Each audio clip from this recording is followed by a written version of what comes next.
உலகெங்கும் தமிழரின் பிம்பம் உங்கள் TV.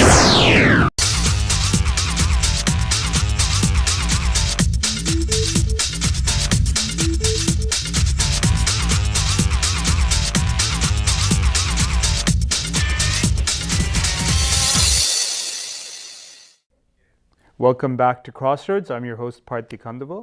We are now joined with Rajiv Nirmalakandan. Rajiv is a writer, director, and faculty member at a film school in the US. His first feature film, The Odd Way Home, will be released in theaters on June 3rd. Thank you, Rajiv, for joining us. Thank you so much for having me. I'm really delighted to share this film and talk to you more about myself and the film and my community. Thank you. This career path is very unique. Not many in our community, unfortunately, go into the filmmaking, writing, and directing field. How did you find yourself coming to this? I understand you left Sri Lanka when you were 7 years old and raised in the United States and still living there. How did you come into filmmaking and direction? Well, I think since I was a young kid, I was always drawing and painting and sculpting and gluing things together. And I was always doing something with my hands and creating things and putting it up on a wall. And one thing led to another. Then I got into writing and photography. And at some point, filmmaking is the culmination of all these creative endeavors. And I think sometime in middle school, I got the notion of wanting to be a filmmaker. And, the thing is that during career day, we all had to look up careers in the books. And filmmaker was never in any of the books. And when I told one of my friends, they were like, film school? Is that even a real film school? So, but I was determined, and I graduated high school, and I went to UCLA, and that's where I got my film degree. Going into making a feature film, I imagine you don't just go straight into directing a movie, that you've got to do some work prior to that. What kind of work were you involved in that led up to your feature film? Well, right after film school, I was an intern and an assistant and a scriptreader. I was at DreamWorks and at Universal and some smaller companies. And I really learned the business side of the filmmaking. And I read hundreds of scripts, and I saw that 9 out of 10, really are just wait paper holders, because they're just there's so many scripts, and you have to really fight through that to get something for people to recognize. Well, luckily I had a short film there right after film school that led to another film, and then I got into some commercials and documentaries. And about 5 years ago is when the germ of an idea for The Odd Way Home came into my head, and started writing the script with a colleague, and then pushed it through and got it made. And how did your parents react to this choice in career? Well, that's interesting. When I had a conversation with my father, and he said, what do you want to do when I grow up? And I said, I want to be a filmmaker. And he said, no, that's not a real job. You need a real job. And I had to convince him that this could be a real job. And, obviously engineering and medicine or accounting were the only three options for Sri Lankan. So filmmaking was not on that list of choices. So I had to write it in myself. And it took some encouraging from family from various parts of the world. And finally, they said, okay, you could go try this filmmaking thing. And I think now they're very happy, and I'm so glad I went down this path. Filmmaking and the whole industry has a lot of attraction to the Tamil community. The Tamil film industry is one of the biggest industries in the world, and as a result, many in the diaspora, especially in the second generation, are looking to it as a career path. What were the initial challenges you faced when you were first writing your script, directing your shorts and your commercials? What were the first challenges in your early 20s? I would say just the competition for the sheer number of people. Now it's even more with all the digital technology, but even then, there's so many people trying to write scripts and trying to get into the business that, even for film school, I believe it was like 600 people that applied and only 30 of us got in. So just the competition to create some work that rises above the rest, and someone reads it and says, hey, that's really interesting, I want to get into that further. So for me, it's really important to start with a story that's compelling and characters that you could really identify with and love, because that's what's going to keep you motivated to carry through. My film took, as I said, almost 5 years, and I don't have much of a patience, but I was patient with this story and these characters because I really believed in them, and I think that's what really helped me get through. I always try to think of characters that I can identify with, and hopefully the audience can too. Which brings us to your feature film, The Odd Way Home. Perhaps can you set up the trailer that we're about to play? Well, Odd Way Home is a story of two strangers from opposite worlds who fatefully come together and take this amazing road trip that changes their lives. They both are alone in the world, but together they soar and they redefine the notion of family. And we have one of the main characters named Duncan. He has autism, but nowhere in the film do we mention the word autism. And in fact, I didn't want to label this as a film about autism. It's just a character story about two individuals fleeing adversity and coming together and having this wonderful connection together. And they have a lot of fun along the way. So I guess you could see that in the trailer, maybe. All right, let's play the trailer.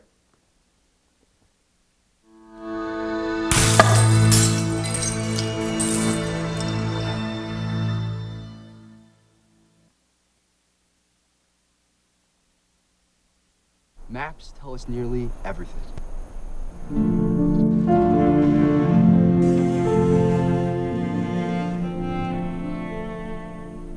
I'm Duncan. Nice to meet you. Where are you going? I don't see angry very well. Is this a friend of yours? Yes, this is Duncan. He's your son. How do you think Duncan feels? He doesn't feel. He doesn't know any better. Quit fooling yourself. I don't know how to fit into a person's life. You fit just right, Duncan. That's good. Has anybody ever told you that you're different? Not so different. You have to take me to work! Duncan! Don't have brown paper towels here. I'll have to get you something. Your daddy's gone. Dead. I think you're right. I think she likes me. That man buried me in this life. I'm sorry that your life doesn't mean that much to you. It's okay, go ahead, I'll wait for you. Don't go. Maya!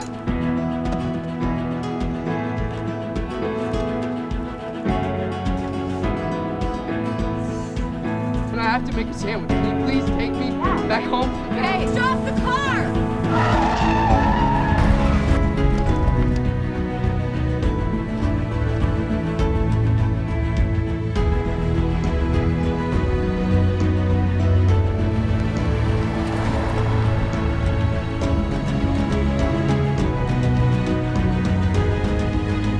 My life is in a different place. I like it.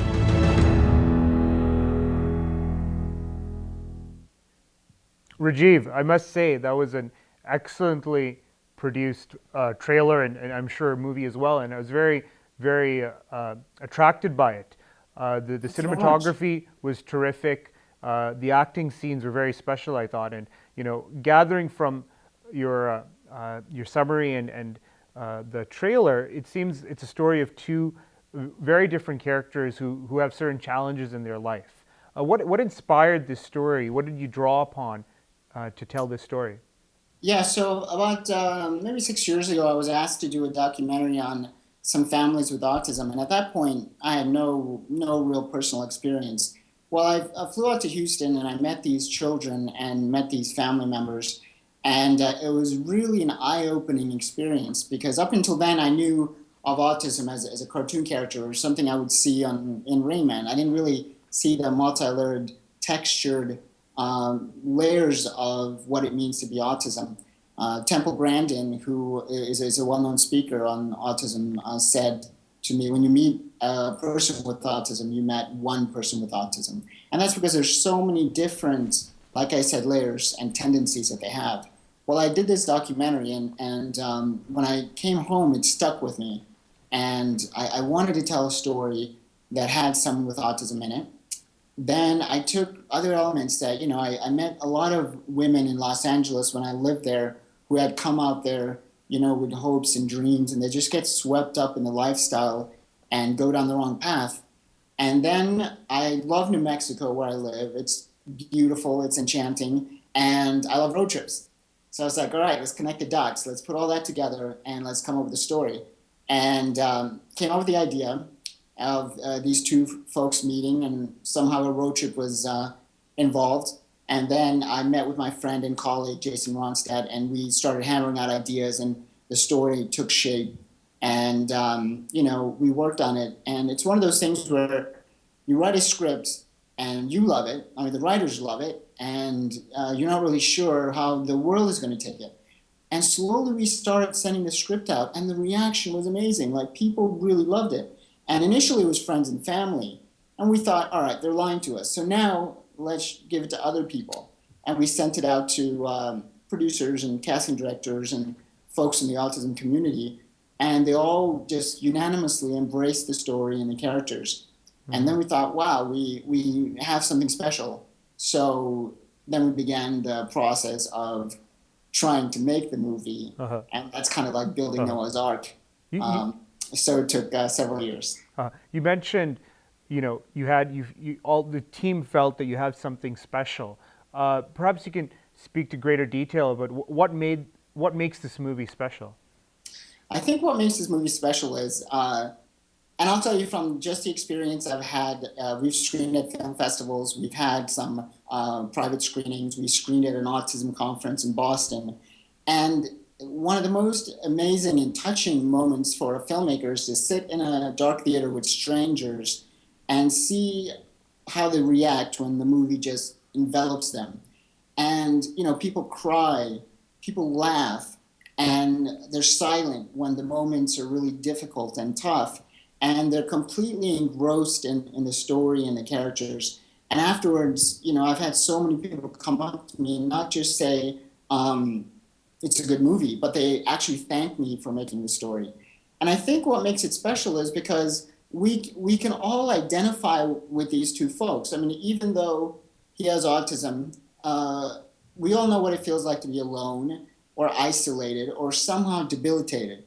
Then we also know what it feels like to be in an abusive situation or just getting lost in life. So I think there's many elements that the audience could connect to with these two characters. And then it's a simple story. There's nothing exploding. No car. Well, there's a little car thing, but no real car chases.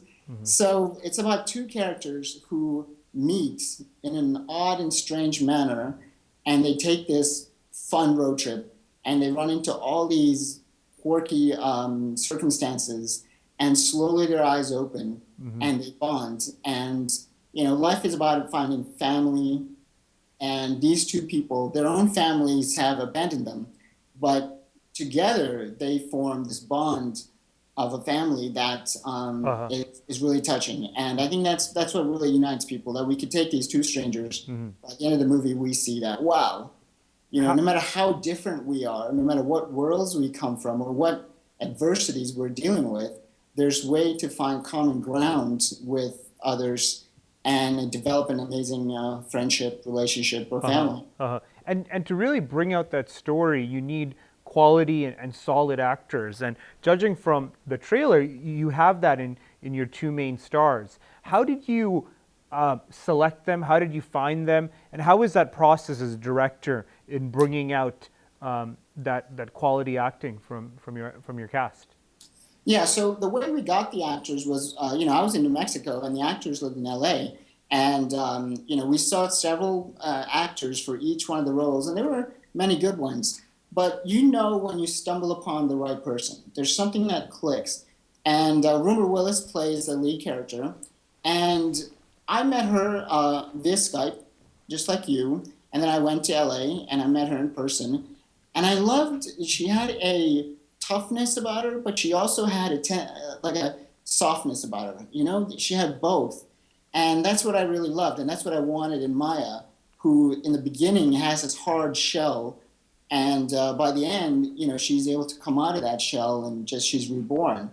And Duncan, I wanted to be so honest and pure and curious about the world. And I wanted to portray him as honestly as possible. And I wanted someone, a parent with someone that had autism, to be able to watch him and say, wow, this is real. And we've had so many families who watch this film and with autism, and they say, yeah, this is it. This is it.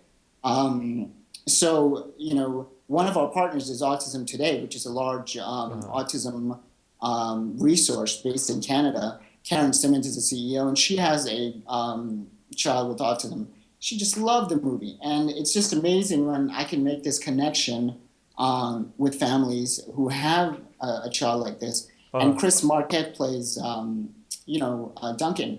And we were every time we did a scene, we would always make sure there's nothing that's stereotypical. There's nothing that you would just initially think is, a tendency of autism. But ultimately, this film isn't an autistic movie, right? And why is it important that those who may not be connected to persons with autism, why should they still see this movie?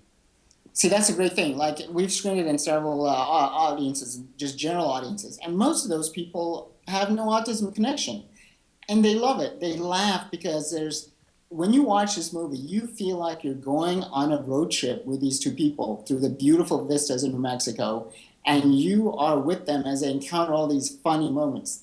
So it has like the touching moments, it'll make you cry at moments.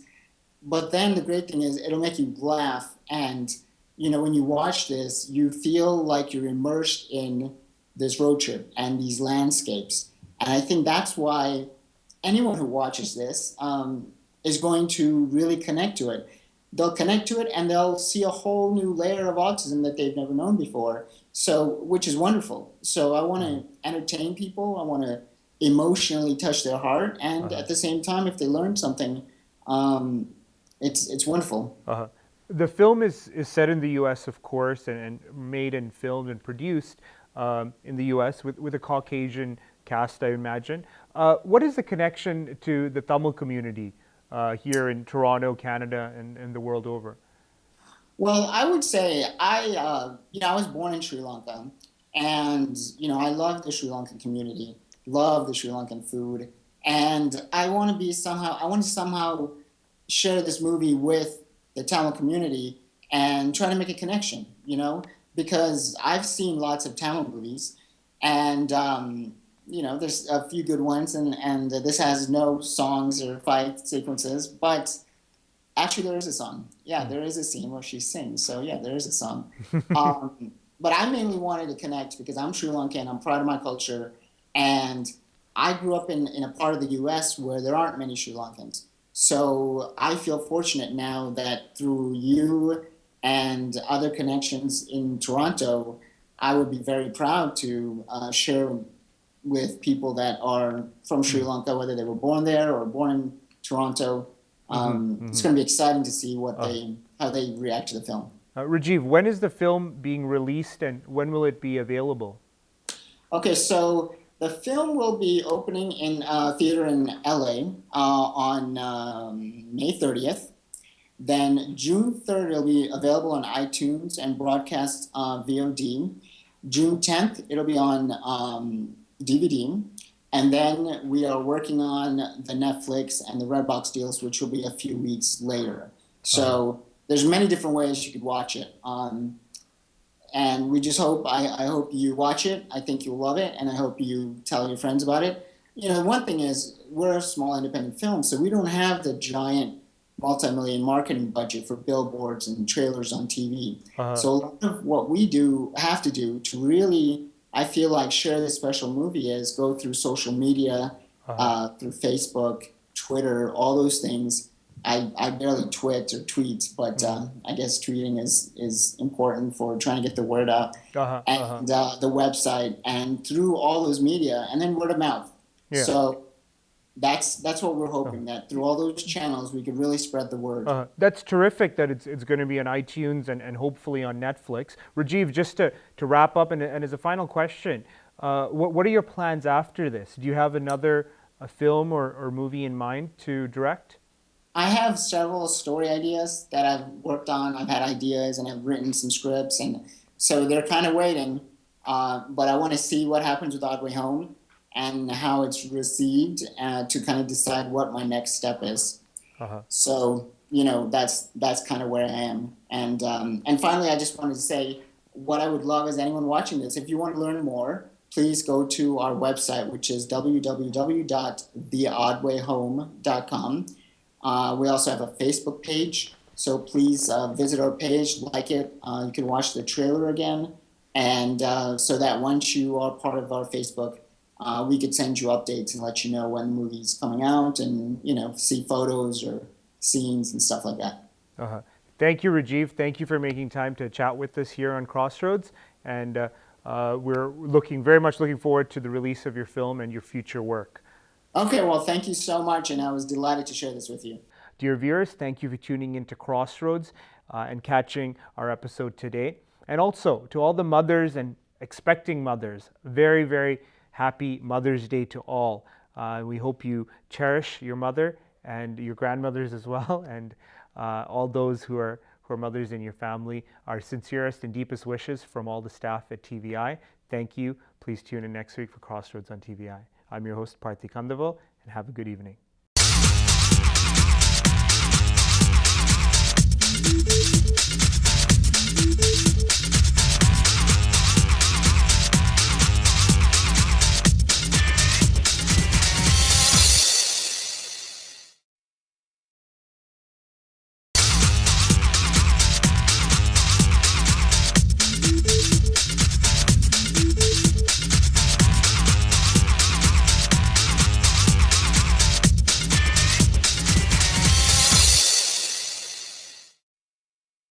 Good afternoon, dear viewers, and welcome to Crossroads on TVI.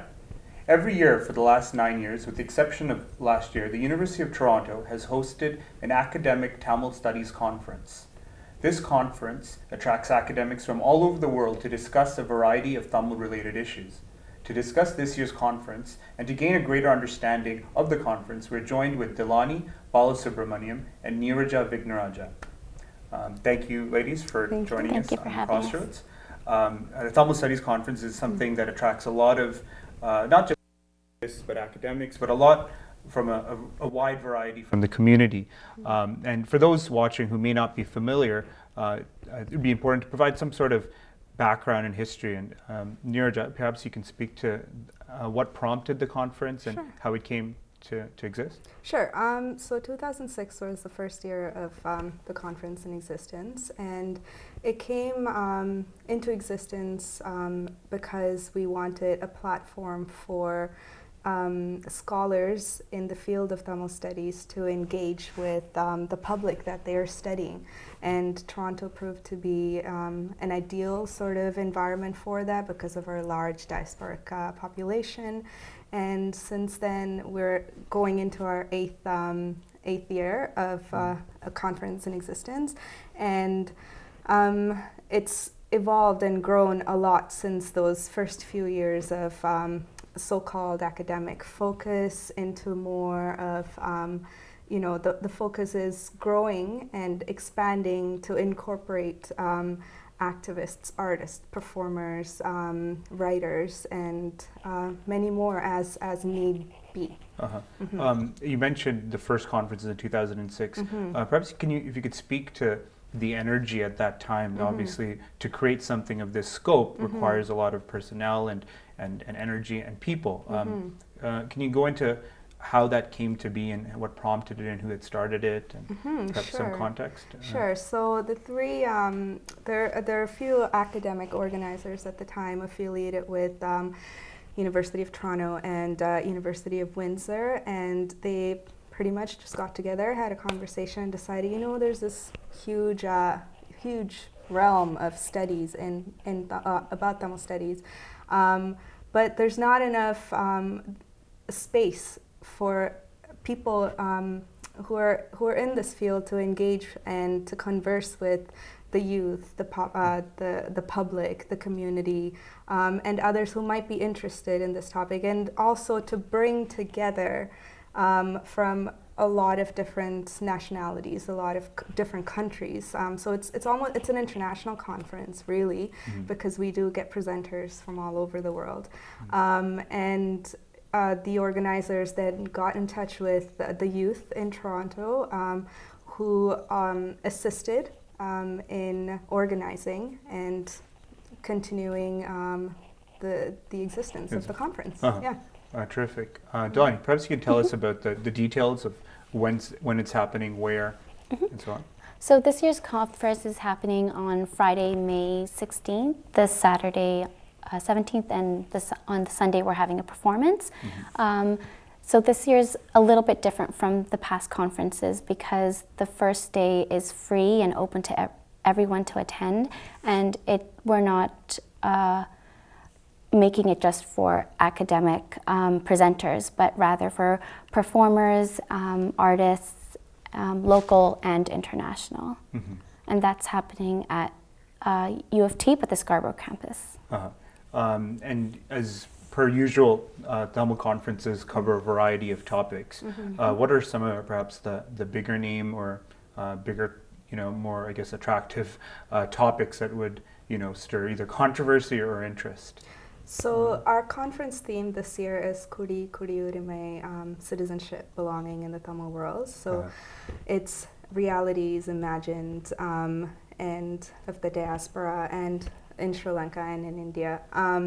And so some of, we have panels focusing on law, panels focusing on religion, panels focusing on art, on the diaspora, and on literature as well. Like there's one study that I found particularly interesting. It was by Preetha Mani, and she's talking about the last 2 decades after the Indian independence, where you would think it was a low point for feminism. But through her research, she found that there was actually writing by R. Chudamani, who wrote about female characters who were demanding equal relationships as men by expressing their sexual desires and demanding financial independence. And so she'll be talking about Chudamani's writings. That's interesting, and I've always noticed that Tamil Studies Conference always brings out issues of gender, class, and identity that are always at the below the surface in Tamil culture and society, and especially as the diaspora starts to become and exist, or the process of being Tamil is continued. As a result, these important questions are debated sometimes at the conferences. Do you feel that these questions are connected to the lived realities of Tamil youth, and actually not should restrict it to youth, but to Tamils in the diaspora? Absolutely. So, for example, one of our paper topics is by Fatima Carter, who will be speaking to the lived experiences of Sri Lankan Muslims. A question that often arises on Sri Lankan Muslim identity would be, are you Tamil or are you Sinhalese? And so she will be talking on that as for that paper. Mark Whitaker is going to talk about post-war, the realities post-war, not just in Sri Lanka, but also in the diaspora. And so he did a longitudinal study since 2009, and he's looking at, how the media portrays post-war realities and the perceptions in Sri Lanka and in Toronto and the diaspora, and what were his observations in his study. So these are more of the paper presentations. In terms of lived realities and experiences, I think our theme this year and the scope of our papers, as well as Friday's performances, the fact that we have Friday in occurrence, in existence, and a special feature performance on Saturday night called Uravu, which focuses on being queer, transgender, gendered, and identifying as Tamil. In addition to that, is I think it provides a really open platform to discuss lived experiences and lived realities of Toronto's Tamil youth. One observation I've had is that there's quite a bit of youth participation. However, I feel there's room for growth. In what ways is the conference connected to youth, and in what ways can the conference perhaps attract a wider variety of youth participation and youth connection? Well, this year the change in our conference, which is having the Friday event at UTSC, opens up the experience to undergrad students in Scarborough, making it more accessible to the people of that region, just the general public, but students also who can't come downtown. So that's one way we've made it more attractive to youth.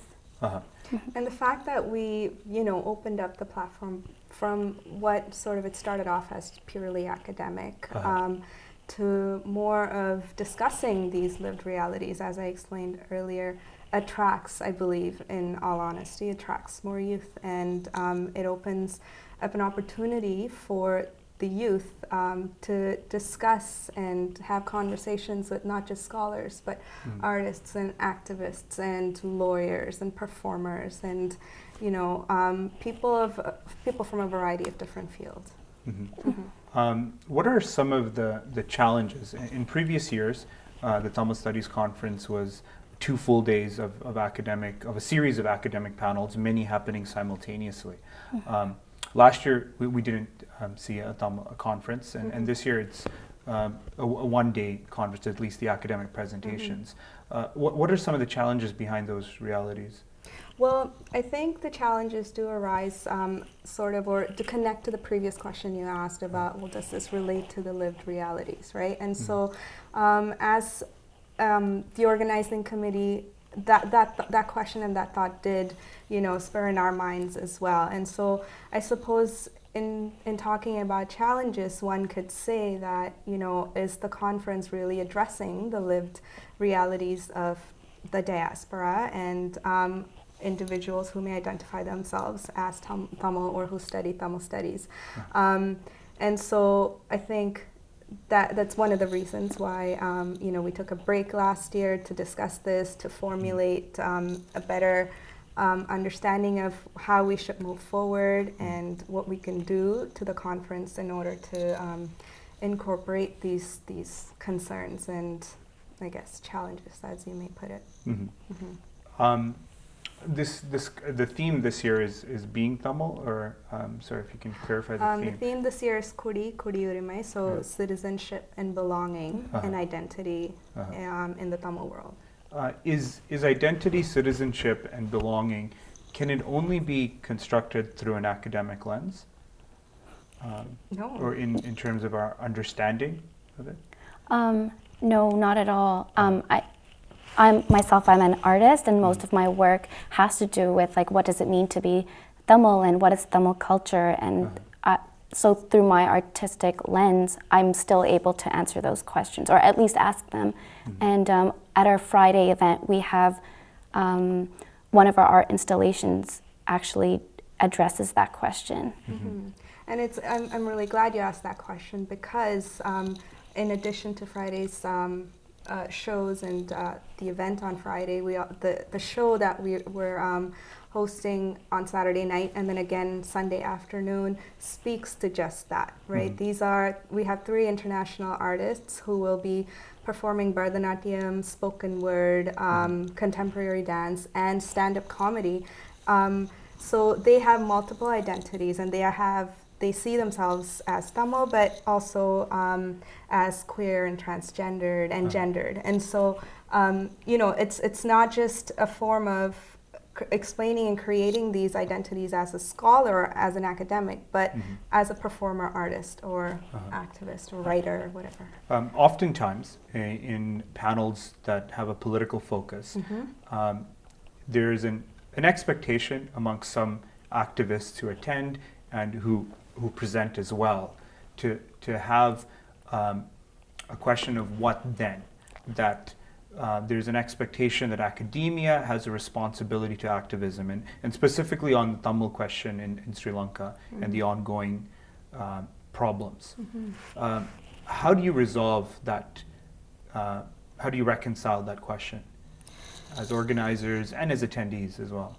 Traditionally, and sort of the vision of the conference is really to open up a platform, open up an avenue to have conversations about all these things that you mentioned, right? And so what then is really up to the individual activists or the individual scholars. It really, you know, and it would be their affiliations and whatever they're affiliated with in order to take that beyond. But what the conference does is it creates this space for people who do their research, people who study, you know, politics or law or identity or whatever it is that whatever their interests are, to have conversations with other people who might be interested or other people who may have questions for them, and more research can be spurred from that. And so the what then, I mean, I'm sure, I can't think of any off the top of my head, but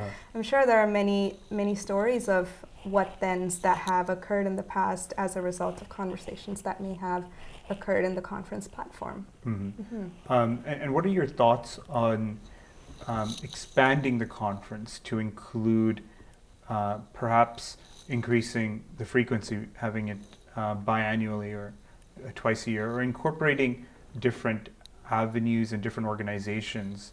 Is that something that is compatible with an academic conference, or is that? Well, generally when we put out our call for papers, it's not exclusive to just academics. So by the time the deadline rolls in, we do get applications from artists and activists, so it's not really an exclusive thing. And can you rephrase that question one more time? No, I was just thinking in terms of organizationally, is it important to keep it as it is, or to attract various partner organizations to expand the scope and variety of topics presented? And I think the answer to that will really lie on the demand for more conversations in Tamil studies and other aspects of lived and imagined realities of the diaspora and the research that's ongoing in Tamil studies.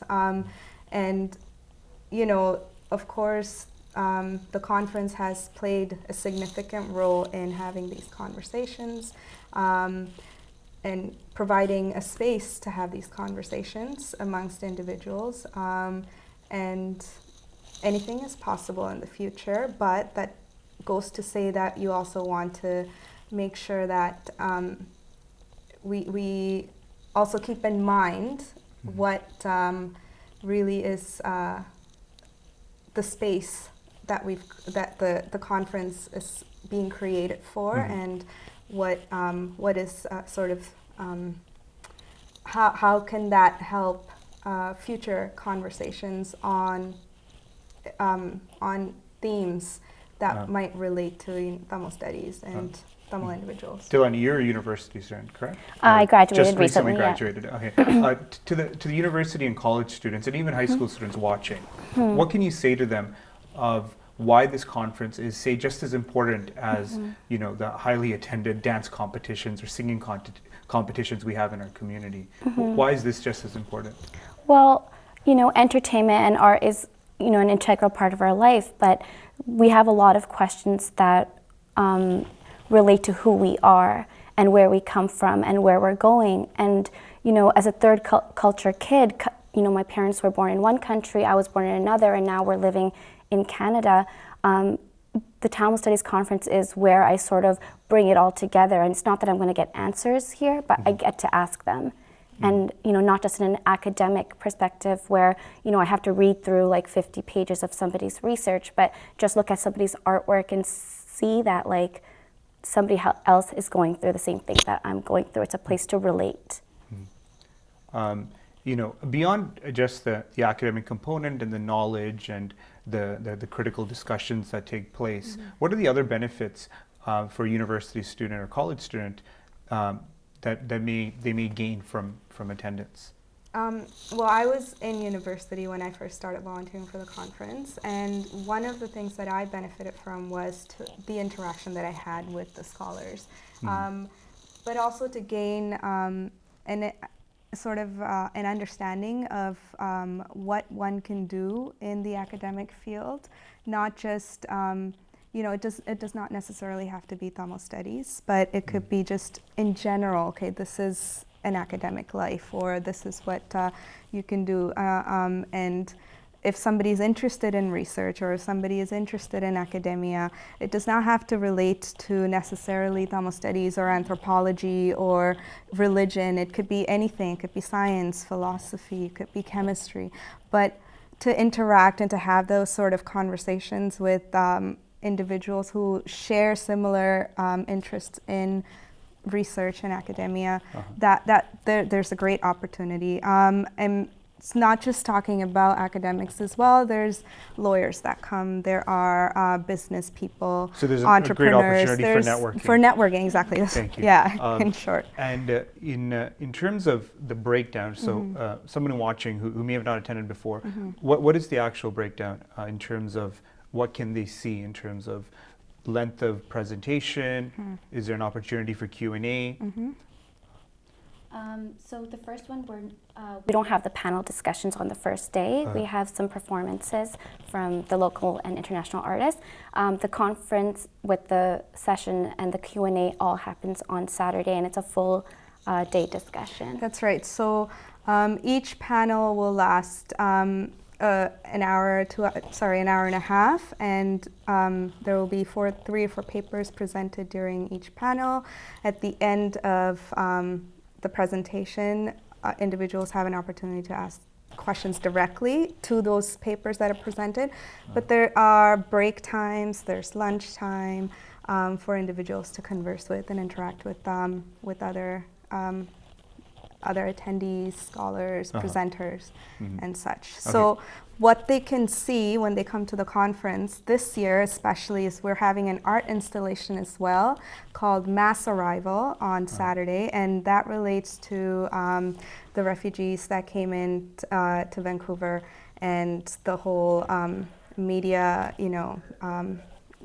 how media portrayed it, and the artist named Farah is installing her work at our conference, and so that's also something that they can see this year. All right, and just to sum up, what are the details, dates, and times? So Friday, sorry. So the conference is next Friday, actually, May 16th, and Saturday, May 17th. May 16th, it's happening at University of Toronto Scarborough campus. The event will start at 5:30 p.m., free to attend for everyone. Saturday, 17th, event starts at 10, registration's open at 9, that's at University of Toronto. Please refer to our website, www.tamilstudiesconference.ca. And people can get more information on speakers and the program? Absolutely. At the website, okay. Thank you, Delani. Thank you, Neeraja. Thank you. Dear viewers, please join us after these short announcements.